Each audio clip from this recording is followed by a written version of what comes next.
this is Stephanie Buono here with the AERA Motivation SIG Grad Student Committee and another Motivation Monday interview.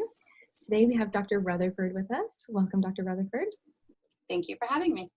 So Dr. Rutherford is an assistant professor at the University of Delaware.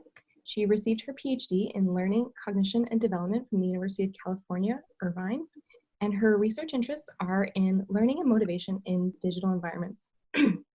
Excuse me. She's going to talk to us a little bit today about motivation in teaching, using motivation research in teaching. So we can just start with the first question. How does your research in the field of motivation influence the way you teach in the classroom? Okay, well, I mean, always thinking about student motivation, obviously, as I'm sure everyone watching this is as well. But I wanted to highlight three things that I kind of focus on. And the first is that I try to make class activities meaningful to students. So this might be a little bit easier to do in doc classes because I can help the students apply what we learn in class directly to their own research. But for undergrads or those who are more new to the subject, I try to structure the presentation of the content in a way that can maybe pique their curiosity or catch and hold their interest. And sometimes this is through relation to current events or pop culture, or relating the content to the student's background and experiences. So that's the first thing. And the second thing I do is to focus on building a classroom community. And whether you think of needs for belonging or needs for relatedness, building a strong community can support those student needs and also encourage student participation in the class. So to make a strong community, I start by setting norms for communication. And then I also tend to use structured tasks with shared goals. And then I also keep the tone of the class somewhat lighthearted. You know, we joke around, we have fun. And with doctoral classes in particular, I like to think of us as co-learners, and I share that with the students, that I'm a co-learner with them, and try to break down like the hierarchical structures of the class. And so when I think of building a community in that way, I'm also mindful of the existing power structures and social roles.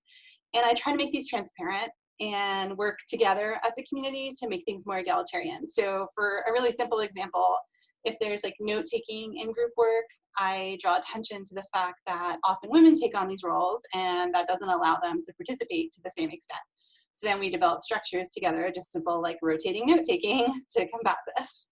And then like the last thing I wanted to talk about is kind of motivation adjacent, I think is self-regulated learning and scaffolding student self-regulated learning.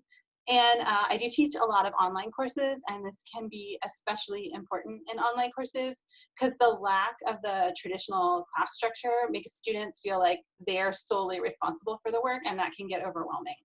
So then I build in tools to help students track their time and their workflow, and then also to communicate with me in like a faster back and forth way that might feel less intimidating than doing it in a formal email. Yeah, that's really helpful. That's really helpful.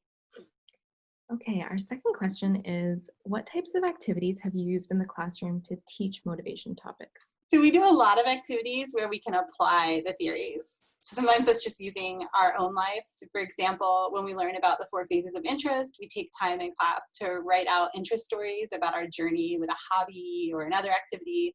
So I used to be a professional photographer, so I do mine on photography and start with like how that developed. And we share these stories and we discuss where we think the phases begin and end in each other's stories.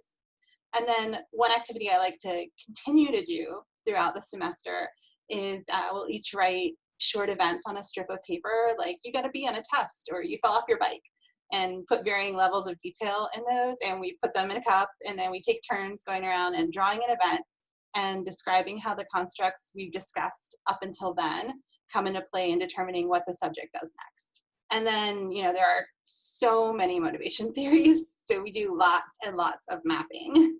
And every time we add a new theory, we like redo our map, pull it up, draw models of how the new theory might relate to theories we've already covered, and kind of just build out our motivation universe. That's wonderful. Especially providing those real life examples for students, making those concepts really come alive. That's, yeah, I'm sure that helps maintain motivation and interest in itself, right? Yeah. Okay, so our last question is, what are some of the common challenges we may face when we teach motivation courses?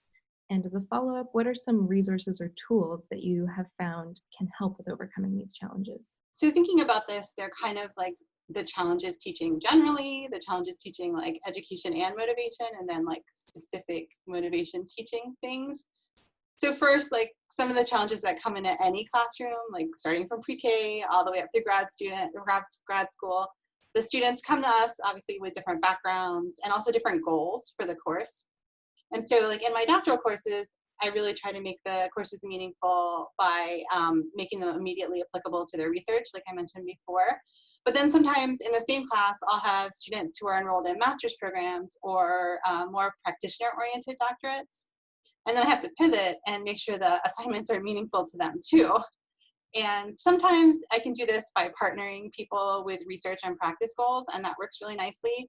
But then sometimes I have to offer different kinds of assignments for students in different programs, just so they can stay relevant and meaningful. So then thinking about a challenge that is common to education courses, everybody was a student, and therefore everybody has these pre-existing ideas about education, including academic motivation.